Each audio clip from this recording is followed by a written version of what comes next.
Hello, everybody. This is Betsy Wurzel, host of Chatting with Betsy, a passionate World Talk Radio. Jeannie White is the producer and writes the blog. You're going to want to listen to this podcast, folks, because I have a very special guest on that we connected so well. You're going to love to hear from her and buy her book. My guest wrote the book, Why Do You Think I Call You Mama? A Journey Through Dementia. And I want to welcome my guest, Deborah Keys. Welcome, Deborah. Betsy. Hi, Betsy. Thank you so much for having me, darling. I really appreciate it. It is absolutely my pleasure to be here and to be chatting with Betsy. I love that. That's great. Thank you. I had to come up with the title, and I was thinking, what do? I chat. Oh, that's perfect, because that's exactly what it is. Yes. It's like a coffee chat. I just love the name of your book, and my dad had dementia, my husband, my mother-in-law. What made you write your book? Why did you write your book? Well, I tell you, I wrote my book to encourage caregivers and to validate their experience and to minister basically to caregivers, because when my mom was diagnosed, I had no idea what was going on. I had heard, we used to call it senile when I was younger, and we just kind of thought it was memory loss or whatever, so I didn't know what dementia was, especially the Alzheimer's dementia. So after we got into it, my mother moved in with me and everything, and there was no guidance. I couldn't find anything to really help me through. I kept a journal of our journey, and I just thought people need to know what is going on here, and people need to know that they, even though they might be experiencing this by themselves, they are not alone in this journey. And there's so many common experiences and so many common problems and stress and distress and so forth.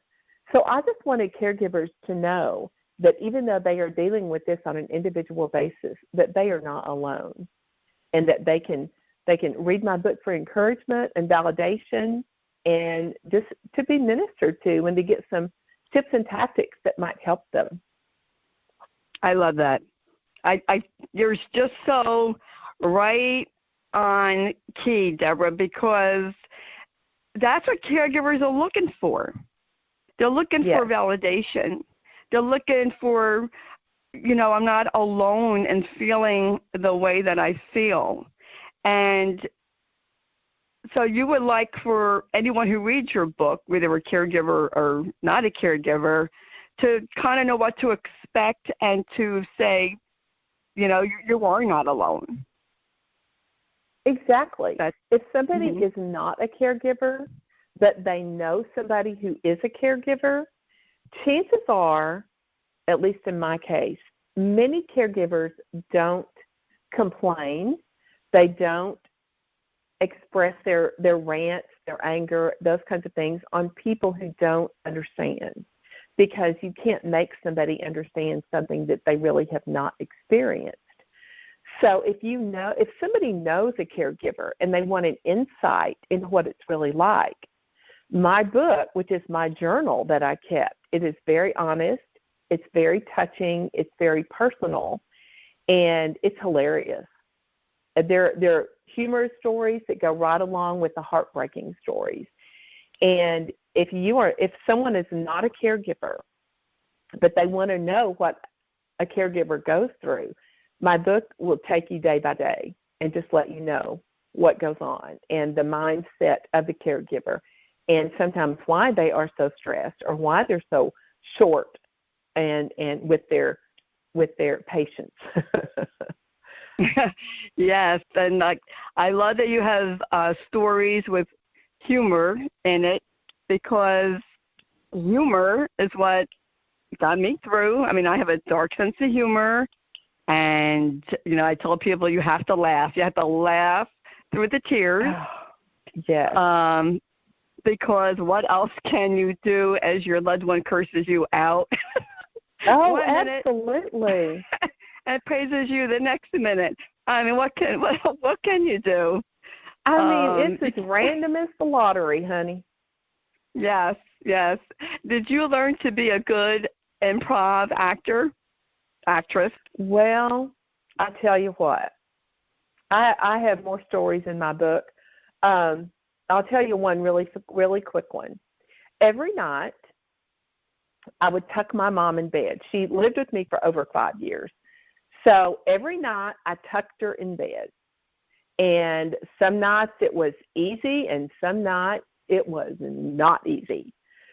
So one night I was tucking her in bed, and she was jabbering, and I never heard such gibberish. Being a retired English teacher, to me, it sounded like prefixes and suffixes. It didn't make any sense at all. And I'm just thinking, please, God, just let her go to sleep. So I was tucking her in, and now my mother is like was the sweetest little Southern Baptist. As far as I know, the woman never sinned. I mean, seriously, the woman had no fault. But I was tucking her in bed, and she was jabbering away, and she stops talking, and she looks directly at me in my eyes, and she says, "I'm not drunk, I'm just nuts." And I said, "Yes, you are, Mom. Yes, you are. Now go to sleep." So we both had such a good laugh over that. So you just go with it sometimes. You just have to. One morning, I always got dressed.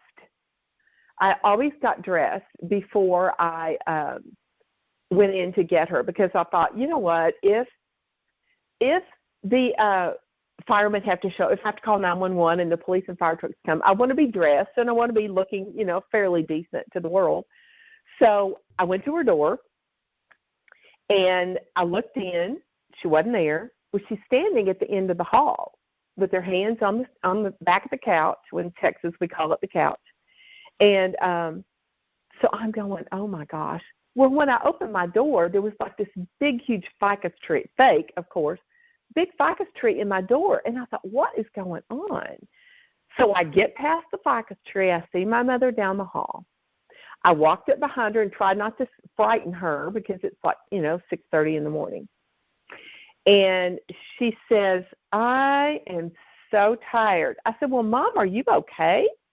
And she's like, "Oh, my gosh, I'm just so tired." And I said, "Well, I tell you what, why don't we do pills, potty, and pad?" That's what I call it. "And we'll just go back to bed." And she's like, "Okay, we'll do that." So I got her all done with the bathroom, the pills, and I changed her clothes and everything, tucked her back in bed.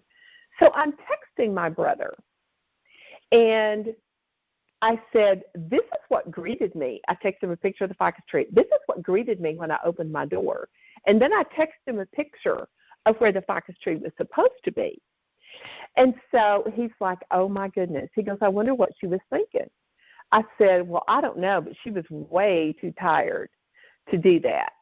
And he said, "Well, landscaping is hard work." And so I'm just like, oh, great, we've got another comedian in the family. So the woman had superhuman strength at night. She would move stuff around in the house. But during the day, she furniture surfed. It's like the woman could not walk without the furniture surfing in the day. And then at night, she was moving big old ficus trees and chairs. And, oh, my goodness, it's just incredible. It is incredible, the strength they have. Deborah, I love this story. I want you to share with the listeners the story of why you named the book, what the title that you did. I will share that story. I love it. I love that story. Well, that's very sweet of you to say. My mom and I were sitting on the couch in Texas. As I said, we call it the couch. The TV is on, but if you have somebody with dementia in your home, you don't watch TV. You just have it on, and you watch at it. So we're sitting on the couch, and she looks at me, and she says, "My family never calls and checks on me." I said, "They don't?" She said, "No, they don't." I said, "Well, who is your family?" She said, "Well, there's Philip my brother, Mitchell, Britt, and Trevor, his 3 sons, her grandsons, and a girl. A girl? Debbie? Yes, Debbie. I said, why, those evil children, how dare they not call and check on you? And she looks at me and she says, are you my daughter? And I said, why do you think I call you Mama? So there I thought, and I had no idea I was writing a book at that time, but later on I'm like, that has got to be the title, because I know that many people go through that same exact thing scenario. So that's kind of why I named it the title of the book. I love that. I just, I love that you went with the flow of your mom.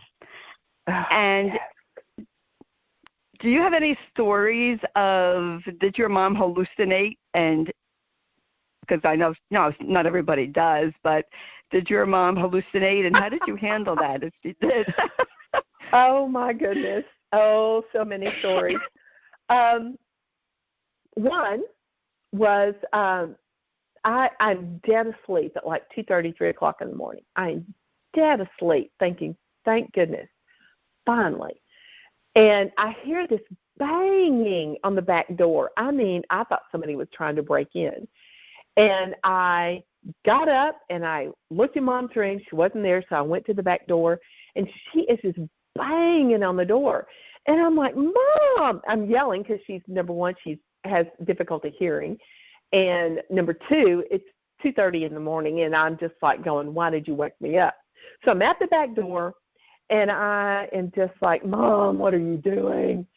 And she said, looks like you let an old lady in the house.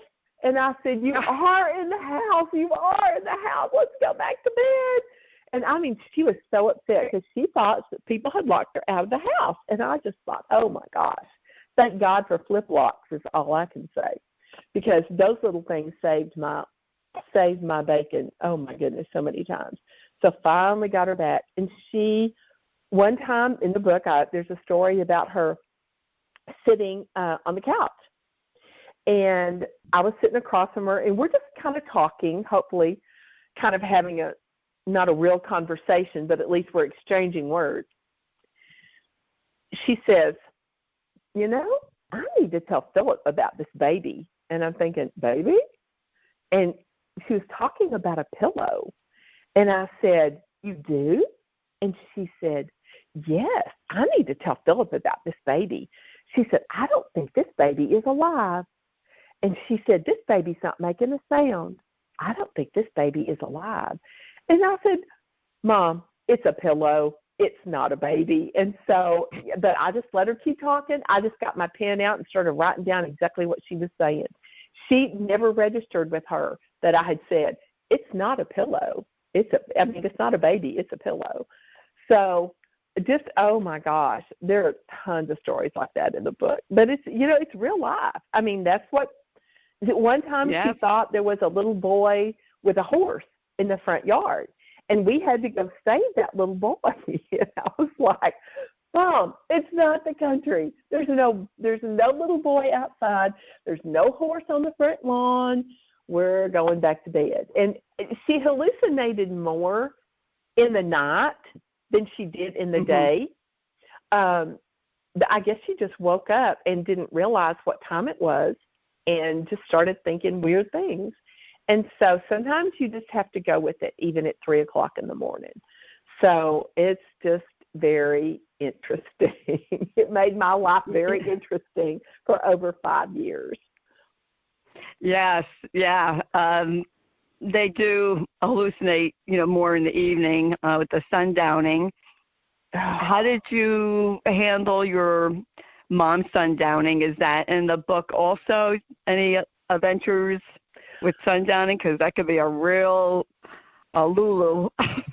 We have there are a few stories in there about sundowning. Most of the time, she wouldn't become restless until after she went to bed and then got up and those kinds of things in the night. In the evening, Mom's sundowners consisted mostly of just repeating everything. I think from like 6:30 until 10 o'clock when I put her to bed. She asked about her money. Do I have any money? Where is my money? Does somebody have my money? It was all about the money. And then she often wanted to go home. Well, it's getting dark. I should go home. So it was, about going home. I took her on a tour of my house, which is like 1,200 square feet. I took her on a tour of my house almost daily. She would say, so money, where's my money? Who has my money? I need my money. I want to go home. Where is my home? Who's taking me home? Another one was, well, whose building is this? Do I have a room here? And so we would go on a tour of the house, and I would show her her room, and she would say, well, that's nice. I like that room. Do we stay here? And I said, yes, you can stay here for free. I can? I said, yeah. And sometimes I just mess with her. Sometimes she would ask the same question every 3 to 4 minutes, and I would give her a different answer every time because I knew she wouldn't remember. So it didn't really matter what I told her many times. She just would not remember, so I would just go with it, and I just got really creative about some of my answers. But, oh, well, I remembered them, but she didn't. You learn to be very creative. I would tell Josh, who is my son, when Daddy hallucinates that there's people in the house, you have to become an actor. And you have to pretend to kick the people out. And this is funny. See, when you're a caregiver, you do get a warped sense of humor. Oh, you do, don't you? You have to. So I was getting Matt undressed while he was watching TV because I figured, he's distracted and I could get him undressed. He said to me, you're going to get me undressed here? I said, yes. In front of all these people? I said, what people? Those people. I said, oh, they're in the TV, Matt. They're not really here. They're in the TV. Are you sure? I said, yes, I'm sure. They're in the TV. And it's just, did you find, did your mom have a sensitivity to, like, different people's voices? Because I know Matt, he couldn't take certain people's voices. I had to shut it off. He couldn't hear them. Well, my mother, on several occasions, I would try to watch the news at least once a day, and she would be in the room, with me, and we would have the news on. And many times she would internalize some of the things that she heard on the news and tell me that very news story had happened to her, that was part of her life. And dealing with that was the weirdest thing. Once we were watching TV and the president was on, and she said, I know that man. I said, you do?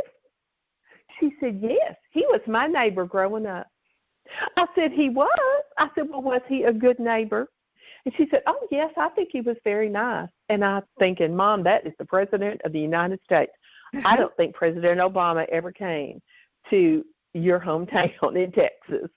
So, it's just like, oh, my goodness. You're right. You do have to improvise, and you have to go with it because it is their reality. Whatever is going on in their mind is their reality, and you have to join their world. It is almost impossible to bring them into yours.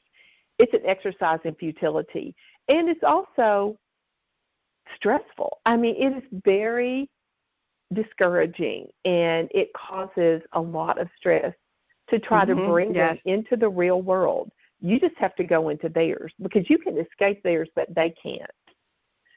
So just going with it and distracting them and redirecting them and those kinds of things seem to work best, at least in my particular case.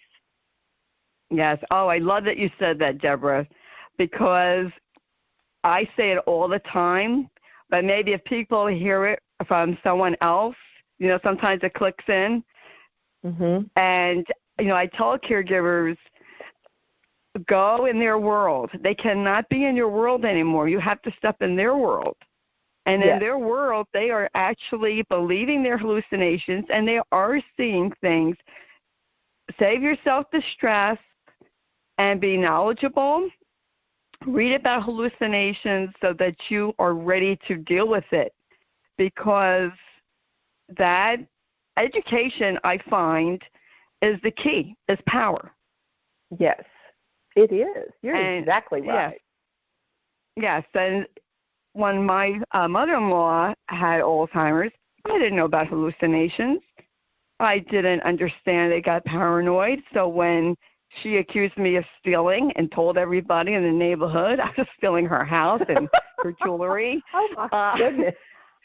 I took it. I'm just saying.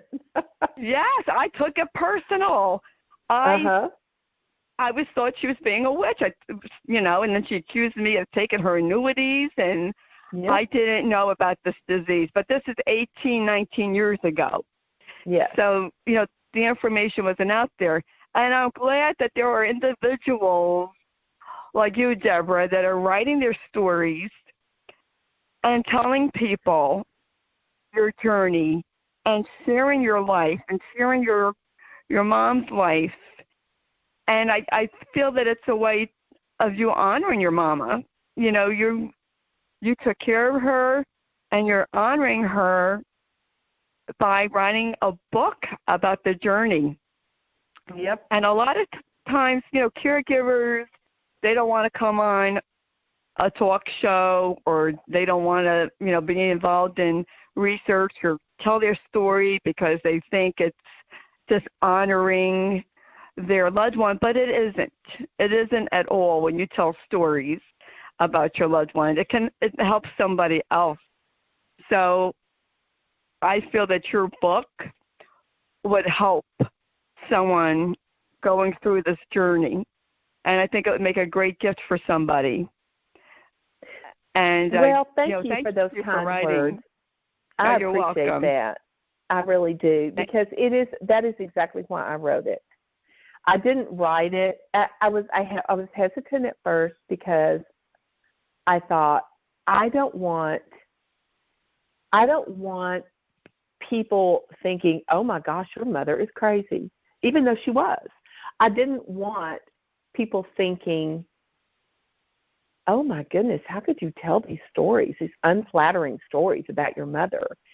And the people who knew my mother knew that this was not my mother. This was the disease that she had.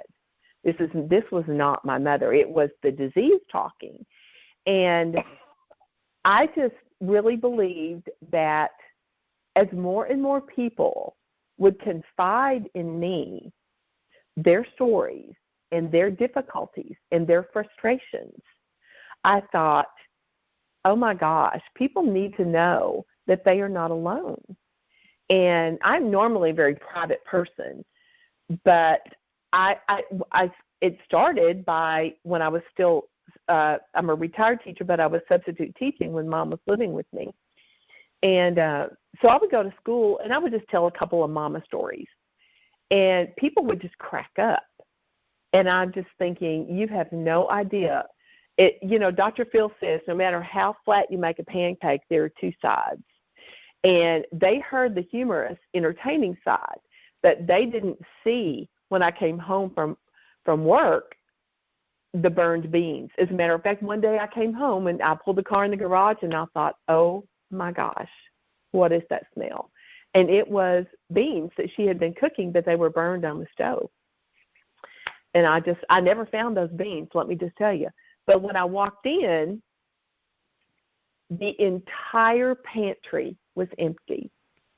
Everything was out of the pantry, and it was on the table and on the countertops. And I walked in, and I thought, oh, my goodness gracious. So I looked at my mother, and I said, Mom, did you get bored today? And she's like, what? And I said, did you just decide the pantry needed to be cleaned out? And she's like, I guess. I don't know.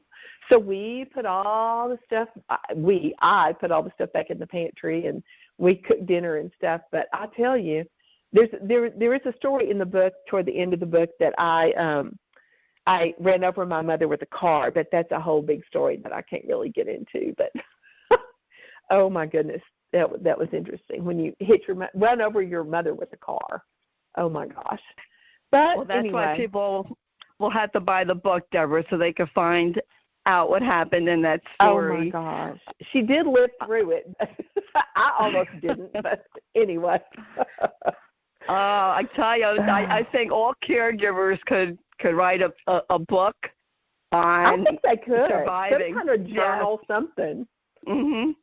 On surviving this journey. What did you do, Deborah?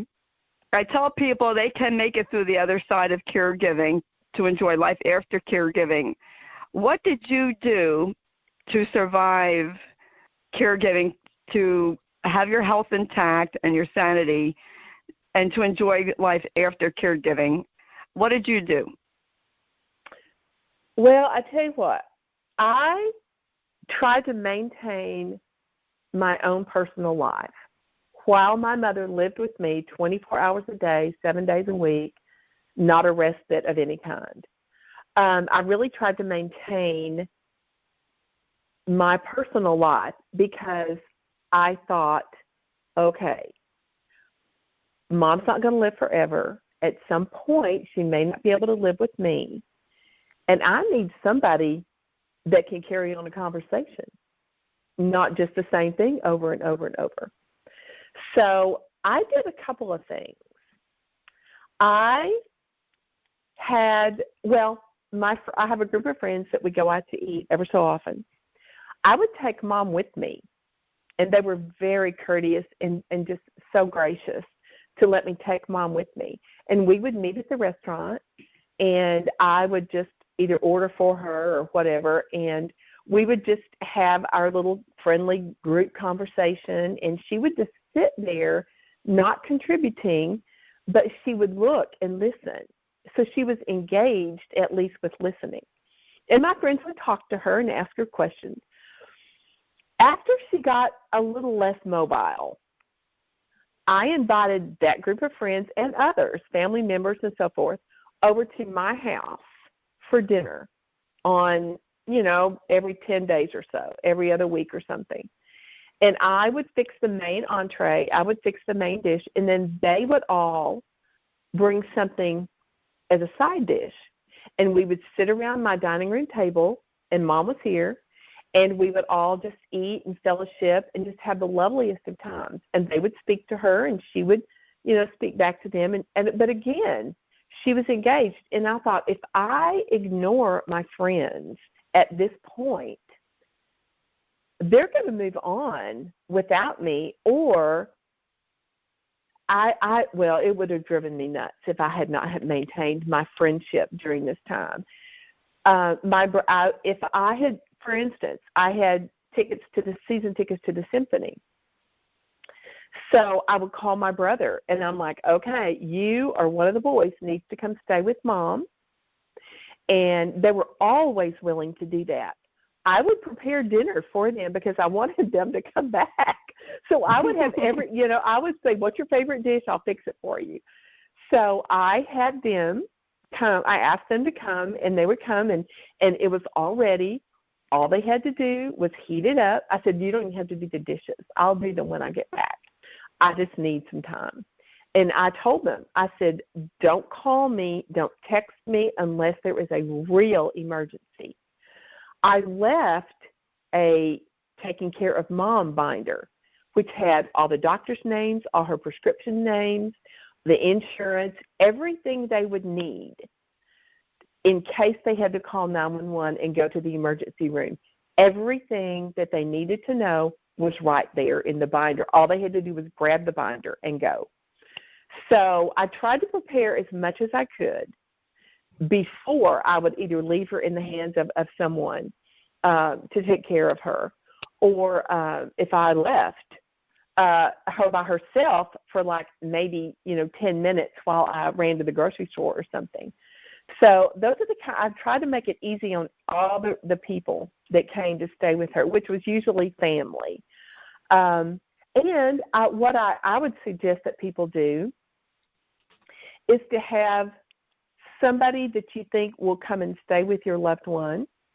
Have that person over enough times so that they are not a stranger to your loved one, and that they can see how your loved one behaves with you and what kind of interaction they can expect to have, so that if you're not there and that person is with your loved one, it's not unfamiliar to either of them. Because if you are providing respite for somebody, you don't really know, what if an emergency happens? What if this happens? Is this normal? Should I follow them? Should I not let them do this? So the more familiar your family is, or your friends, or whoever you enlist to stay with your loved one, the more familiar they are with the situation, the more likely that they will come and give you respite. Great advice. I love that about the binder. That's really a very good idea. Oh. That's a very good suggestion. I love that. Deborah, thank you so much for coming on, chatting with Betsy. Can you tell the listeners, That's okay. don't mind me, I didn't have much sleep last night, where they could purchase your books? Absolutely. My book is available, Why Do You Think I Call You Mama? It is available on Amazon, as the rest of the world is available on Amazon. It's also available on my publisher's website, and that is Redemption Press. It's a Christian publishing company. It's located in Washington State.